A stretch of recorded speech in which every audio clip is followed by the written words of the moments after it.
Hi. If you're here because you have been with me since season 1, welcome home and I miss you. I know it's been a while, like 4-5 months since we last spoke, and I want to explain that. The break wasn't because I disappeared. The break was because I needed to get some things in order. Life happened. In real life, postgraduate studies, work, grief, financial stress. The kind of stuff that makes you realize you can't just keep podcasting while you're breaking. So I stepped back. I got things in order and now I'm back. And if you're new here, if you just found Barnabas Voice podcast, maybe through a review or a recommendation or just scrolling, welcome. I'm Bethany. Some people call me Barnabas Voice online because that's what I try to be and encourage the kind of person who will help heal by helping others heal. This is season 2. Season 1 was me finding my voice. Season 2 is me using it. So let me tell you a story. Let me tell you how I became the woman I needed. When I was 14 years old, I almost didn't write my final exam. Not because I wasn't intelligent, not because I didn't want to learn. Life just happened. There was no support system. There was no clear direction. And when you're 14, uncertainty feels like the end of the world. I remember thinking, this is it. This is where my story ends, before it even started. But something shifted inside me. I don't know if it was desperation or anger or just stubbornness, maybe all three, but I made a decision. I decided that my life would not end where my challenges began. So I wrote the exams. I passed, and then I kept going. Fast forward 13 years after. I'm 27 years old. I'm a postgraduate student. I founded B Educational Hub.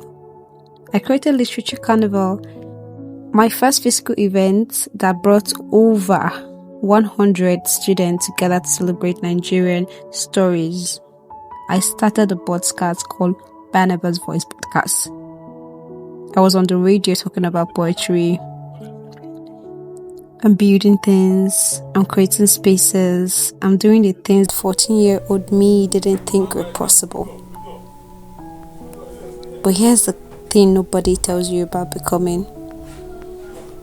You don't just decide once and then it's okay or it's done. You just don't decide once and then it is done. Every single day, I have to choose to become that woman again.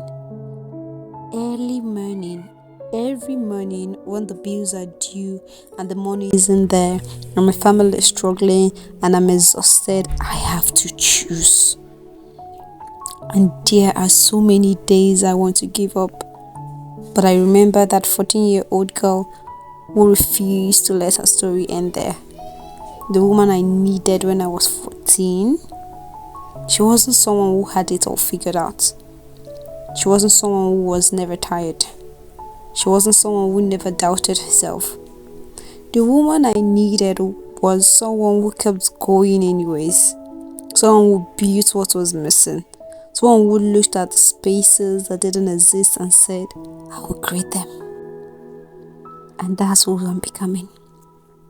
Not perfectly, not without pain, not without grief.